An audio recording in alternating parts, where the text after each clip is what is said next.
When I first started kiteboarding, just looking at the forecast and deciding what kites to take for my sessions gave me a headache.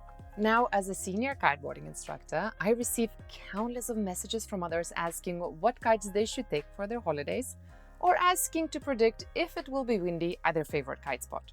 It is important to understand that predicting wind and weather is a science, and I am not an expert in that field. However, knowing what to look for and how to read the forecast correctly will allow you to make decent predictions and plan your sessions accordingly. There are 2 steps in reading the weather forecast. Step 1 is to find out which weather forecast models best represent the location you want to kite in. And step 2 is reading and understanding the information provided in that forecast. Let's start with step 1, weather forecast models. That's that bunch of letters you see on your favorite forecast website, the Icon 7, Arome, WRF, ECMWF, and others. I bet most of you do not know what they are and why they're important. In short, data from various weather stations, satellites, and other radars is collected and then read by powerful supercomputers that predict future forecasts in specific ways and for certain areas. Weather forecast models can be classed as global, meaning worldwide weather models, or regional. They only cover continents, countries, or specific areas. Imagine them as a bunch of grids laid out on the Earth in a pattern that differs for all models. And they all vary in their resolution, range, and update frequency. Here is the list of most common weather forecast models and their characteristics. Pause this video to read more about them, or find more in-depth descriptions in articles in the thekitespot.com Knowledge Center section or in the Guide to Kiteboarding book. Links for them are in the description below.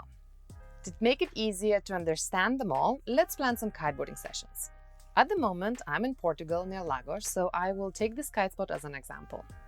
I will be using Windy app just because I like their interface and I find it quite accurate for European spots, but I will also compare it with WindGuru.